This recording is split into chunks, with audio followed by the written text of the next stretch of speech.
Sejam muito bem-vindos, irmãos e irmãs, à reflexão do Evangelho deste domingo, o Evangelho de Mateus, capítulo 4, versos de 1 a 11. Como realizar a justiça do reino? Para o evangelista Mateus, Jesus é o mestre da justiça. Com Jesus, o reino da justiça chegou. Suas primeiras palavras neste evangelho traçam-lhe o programa. Devemos cumprir toda a justiça.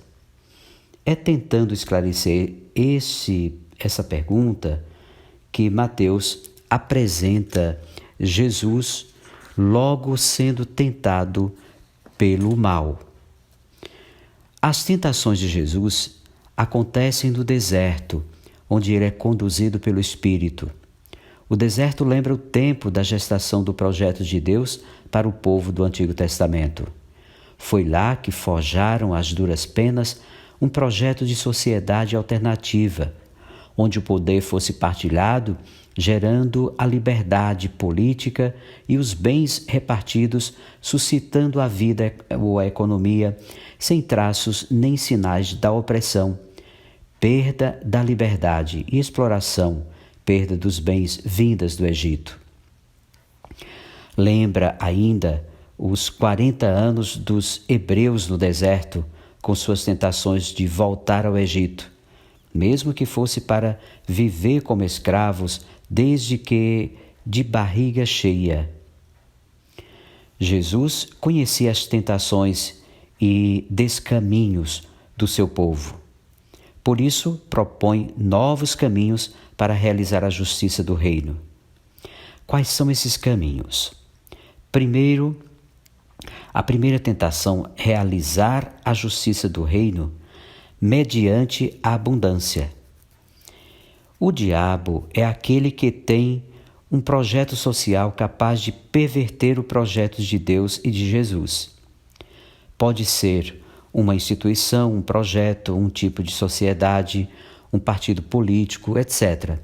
A proposta que ele faz é de que Jesus realize a justiça do reino mediante um passe de mágica, utilizando Deus em benefício próprio, se és filho de Deus, já declarando no batismo, ou declarado no batismo, que ele era filho de Deus.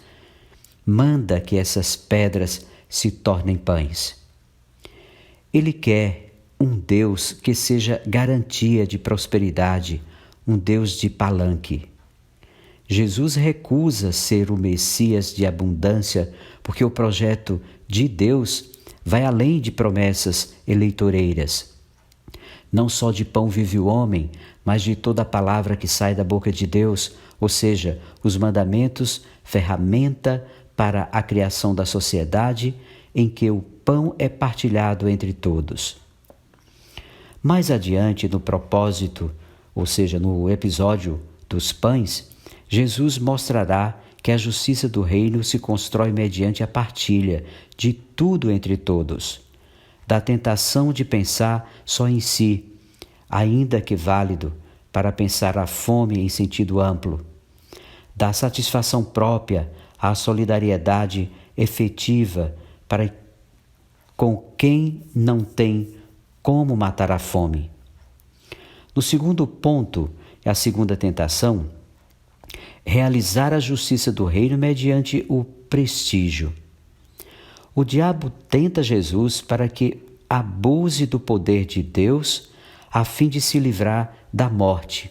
E desta vez utiliza um texto da Bíblia, que é o Salmo 91, versos de 11 a 12. Jesus é convidado a se precipitar do ponto mais alto do templo de Jerusalém para demonstrar que Deus está do lado dele e que será capaz de libertá-lo da morte. Segundo a crença popular, era nesse lugar que o Messias daria mostras de ser o enviado de Deus. Jesus recusa ser o Messias do prestígio. Recusa-se, sobretudo, escapar da morte, pois o projeto de Deus, que é realizar a justiça do reino, passa pela morte do mestre da justiça. Não tentarás o Senhor teu Deus. Ser Messias do prestígio é idolatria. A terceira tentação, realizar a justiça do reino mediante o poder. O diabo volta à carga, propondo que Jesus realize a justiça do reino mediante a usurpação do poder. Eu te darei todos os reinos do mundo e as suas riquezas, se te prostrares diante de mim, para me adorar. Os adversários de Jesus diziam que ele expulsava demônios por ordem de Beelzebu, chefe dos demônios. Jesus é tentado a realizar a justiça do reino, tornando-se chefe político de uma sociedade injusta. Como poderá realizar a justiça do reino, tornando-se dono da vida e controlando a liberdade das pessoas? Jesus recusa ser o Messias do poder. A Escritura diz: adorarás ao Senhor teu Deus e somente a Ele servirás. A citação completa desse versículo do Deuteronômio mostra claramente que absolutizar-se no poder é repetir a ação opressora do faraó. Além disso, a última tentação deixa claro que os reinos do mundo e as riquezas, ou as suas riquezas, são coisas diabólicas. Jesus tem outros caminhos para realizar a justiça do reino. O evangelho de hoje termina dizendo que o diabo deixou Jesus, os anjos de Deus se aproximaram e o serviram.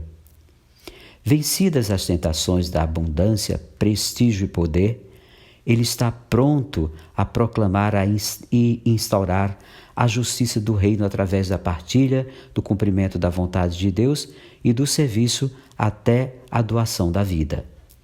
A Quaresma é ótima ocasião para abrir os olhos e percebermos que a injustiça de nossa sociedade é fruto do acúmulo dos bens. A primeira tentação. Da busca de prestígio, a segunda tentação. E da concentração do poder, que é a terceira tentação. As possibilidades de igualdade para todos aumentarão quando o povo começar a crer que é possível também, mediante a participação política, mudar os rumos da sociedade que privilegia alguns às custas da ignorância, manipulação ou omissão de muitos. É um alerta também para quantos lidam com religião e fé populares. Por Deus, a nosso serviço. Primeira tentação, para acumular prestígio e fama, a segunda tentação, e assim ter mais poder, que é a terceira tentação. É um risco para todas as pessoas de religião, sobretudo os missionários oportunistas que exploram a fé e o bolso do povo. Temos que dar comida a quem tem fome.